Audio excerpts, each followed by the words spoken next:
Hello students, welcome to Utkarsh classes. आप सभी students का स्वागत है उत्कर्ष की इस क्लास में। सो बेसिकली आज मैं आप सभी के साथ एक ऐसा इंपॉर्टेंट टॉपिक डिस्कस कर रही हूँ जो कि इंडियन पॉलिटिकल इंस्टीट्यूशंस को समझने में हमें मदद देता है। जी हाँ, गवर्नमेंट ऑफ इंडिया एक्ट 1935। अगर आप अपना पिछला पेपर देखेंगे तो आप देखेंगे कि सबसे बड़ा जो वेटेज है वो इसी यूनिट का है। और जब हम बात करते हैं भारतीय संविधान के निर्माण की या उसकी ब्लूप्रिंट की, तो हम गवर्नमेंट ऑफ इंडिया एक्ट 1935 को ज़रूर पढ़ते हैं। तो क्यों ना आज इस एक्ट को थोड़ा सा डिटेल में कवर करते चले और समझे कि वो कौन से ऐसे कारण थे या कारक थे या कौन सी ऐसी घटनाएं थी जिससे कि गवर्नमेंट ऑफ इंडिया एक्ट 1935 का वजूद हुआ। So you can see over here an image where I have shown you the people who were involved in the Government of India Act. So basically Government of India Act, it's a British Parliament Act of 1935 और इसका purpose क्या था? Constitutional reforms. भारतीय संविधान को British India के समय भारतीय संविधान में किस प्रकार के बदलाव to maintain the law and order, to situate the things in the country. In order to do that, संविधान में ऐसे कौन से प्रोविजंस और ऐसे कौन से नए चेंजेस लाए गए जो कि गवर्नमेंट ऑफ इंडिया एक्ट 1935 के वजह से आए। तो उसका सिग्निफिकेंस क्या है? It is served as a foundation for India's federal structure and influence the Indian constitution. तो हमारे कानून और संविधान के निर्माताओं ने जब विचार विमर्श किया, कॉन्स्टिट्यूएंट असेंबली डिबेट्स हुई, जो भी चीज़ें डिस्कस होती हैं at the time of making of the constitution, उस समय गवर्नमेंट ऑफ इंडिया एक्ट 1935 के रेफरेंस का और उसके इस डॉक्यूमेंट का बहुत बड़ा योगदान है। तो 1935 में आने वाला ये डॉक्यूमेंट, इससे पहले कौन से ऐसे कारण रहे हैं जिससे कि उन सभी प्रोविजंस पर प्रभाव पड़ा जो 1935 में हम देखते हैं। तो सबसे पहले आपको पता होना चाहिए कि गवर्नमेंट ऑफ इंडिया एक्ट 1935 का जो बैकग्राउंड है वो गवर्नमेंट ऑफ इंडिया एक्ट 1919 से होता है।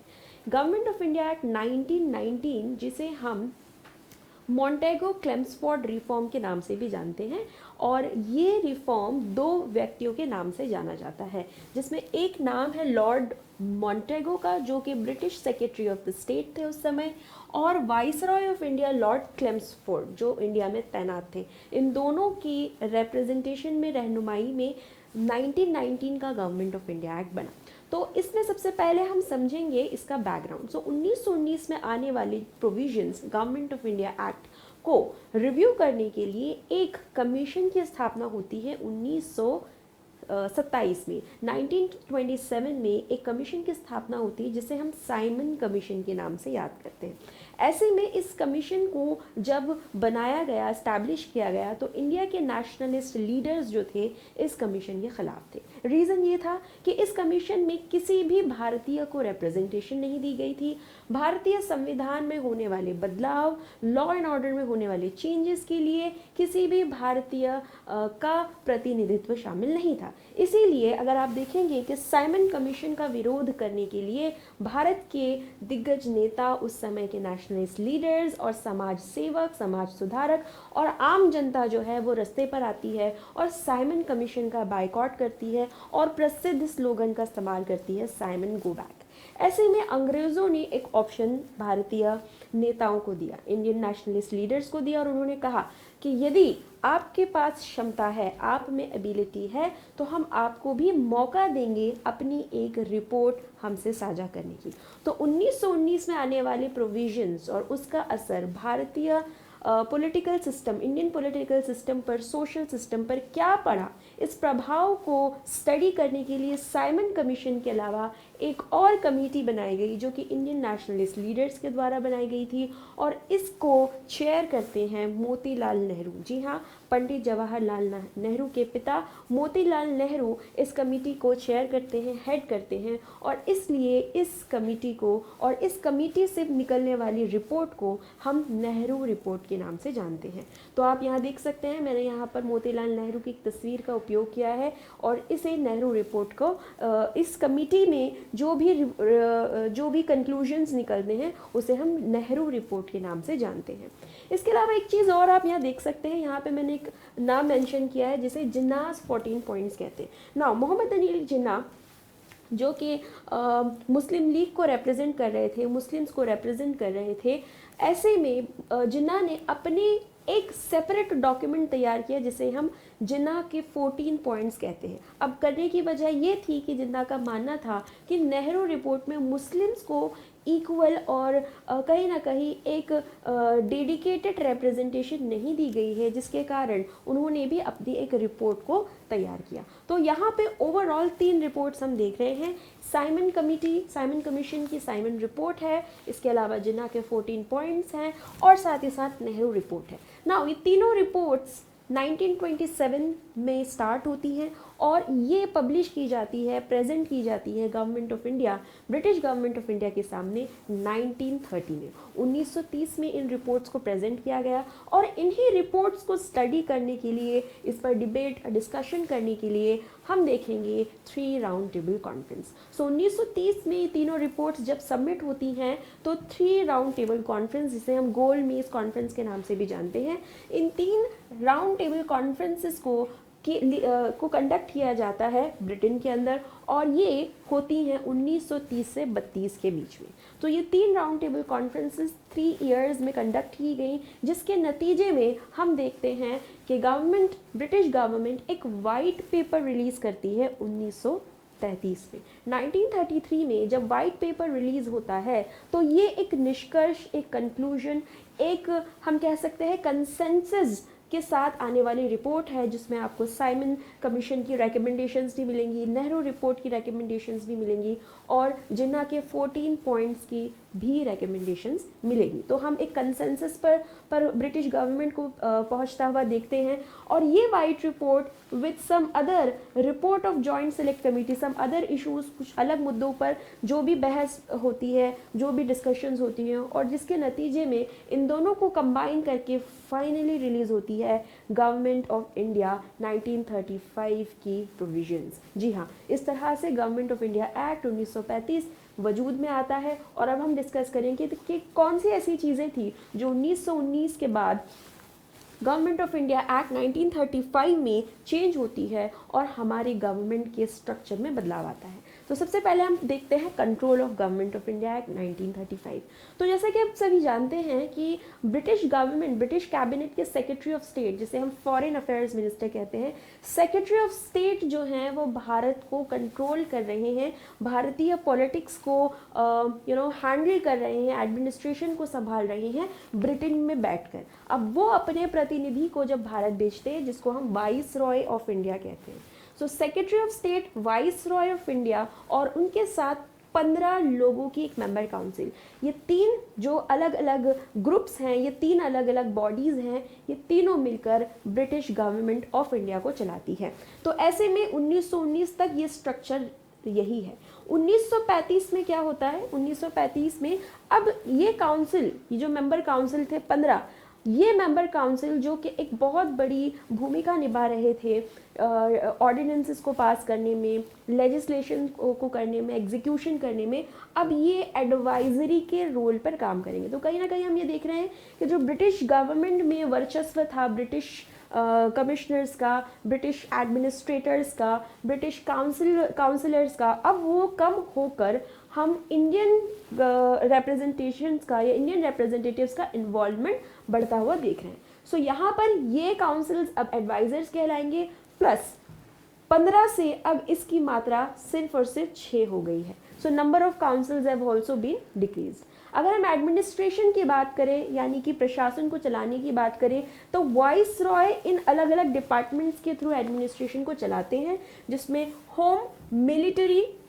Law, revenue, finance and public works है, जिनमें मैंने 3 जो मार्क किए हुए हैं, law, finance and public works, ये 3 ऐसे डिपार्टमेंट हैं जिनको कंट्रोल करेंगे, जिन्हें हैंडल करेंगे, एडमिनिस्टर करेंगे इंडियंस। तो ये एडमिनिस्ट्रेशन इंडियंस के हाथ में था और ये उन्हीं के हाथ में रहा। तो 1919 के बाद 1935 में एडमिनिस्ट्रेशन के अंदर कोई खासा चेंज हमने नहीं देखे।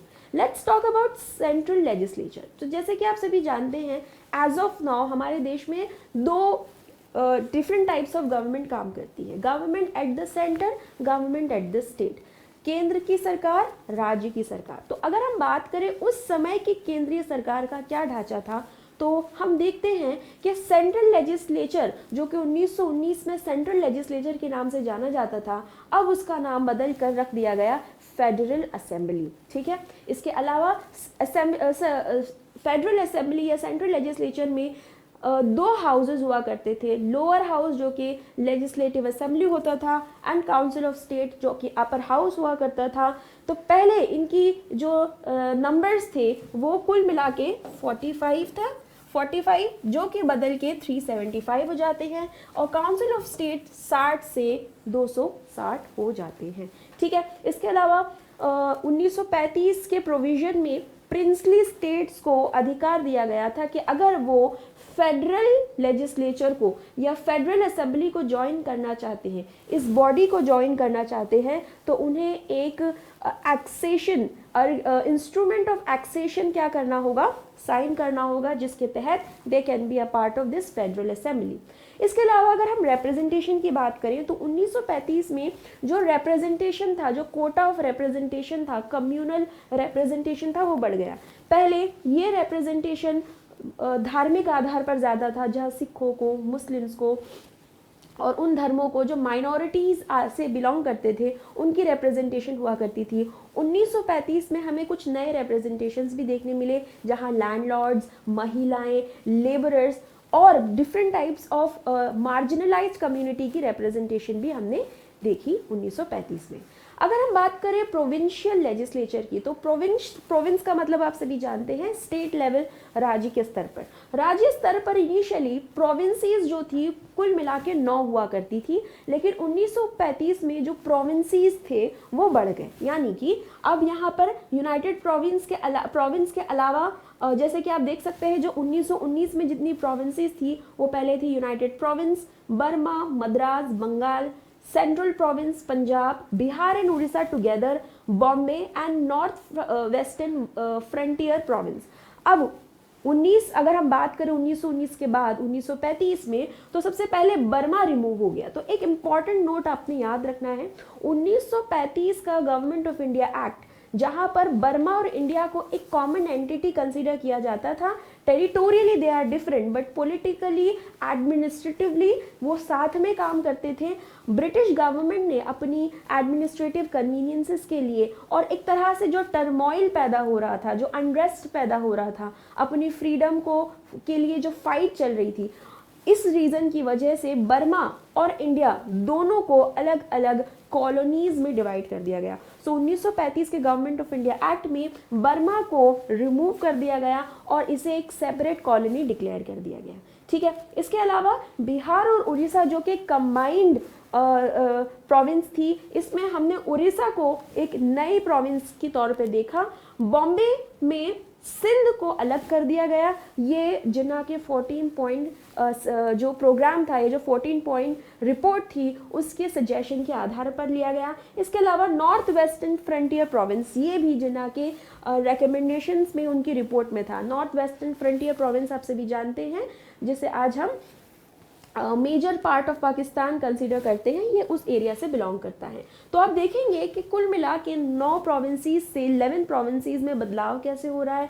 कुछ प्रोविंसेस को निकाला जा रहा है, कुछ को ऐड किया जा रहा है। इसके अलावा मैंने कुछ ग्रीन सर्कल्स किए हैं। ये ग्रीन सर्कल्स दर्शाते हैं कि सरकार को बाय कैमरल लेजिस्लेचर में बदल दिया गया, यानी कि अब आप देखेंगे कि स्टेट लेवल पर there are 2 types of government. जिस तरह से इस समय हमारे देश में कुछ स्टेट्स हैं जिनमें हम देखते हैं bicameral form of legislature, जहां पर आपको लेजिस्लेटिव असेंबली मिलती है, लेजिस्लेटिव काउंसिल मिलती है। इसी तरह से इन 5 स्टेट्स में क्या किया गया, legislative council and legislative assembly, ये 2 अपर हाउस और लोअर हाउस और प्रोविंशियल लेवल पर ला दिया गया। इसके अलावा प्रोविंसेस को और प्रोविंशियल गवर्नमेंट को ऑटोनॉमी दे दी गई, जिसकी वजह से वो अपने डिसीजंस खुद ले सकते हैं। तो ये थे कुछ इंपॉर्टेंट फैक्ट्स। अगर हम बात करें इंस्टीट्यूशंस की, गवर्नमेंट ऑफ इंडिया एक्ट में 2 मेजर इंस्टीट्यूशंस फॉर्म हुए। इश्यूज को, डिस्प्यूट्स को फिक्स करने के लिए फेडरल कोर्ट्स की स्थापना की गई 1935 में, और यही फेडरल कोर्ट 1950 में सुप्रीम कोर्ट ऑफ इंडिया के नाम से जाना गया। इसके अलावा करेंसीज के लिए हमने देखा कि रिजर्व्ड बैंक ऑफ इंडिया की स्थापना भी की गई इसी एक्ट के द्वारा। सो यस, सो फार स्टूडेंट्स, ये था गवर्नमेंट ऑफ इंडिया एक्ट 1935। ये थे कुछ इंपॉर्टेंट फैक्ट्स जो कि आपको पता होने चाहिए, और यही बनता है हमारे संविधान के निर्माण का ब्लूप्रिंट, जो कि एक फाउंडेशनल प्रिंसिपल, एक फाउंडेशन के तौर पर हमारे संविधान के निर्माताओं के लिए उन्हें मदद करता है, उन्हें इंस्पायर करता है। तो इस तरह के और भी बहुत सारे इम्पॉर्टेंट टॉपिक्स के लिए हमसे जुड़े रहें, और मैं मिलती हूँ आपसे एक नए टॉपिक के साथ अगली क्लास में। Have a good day.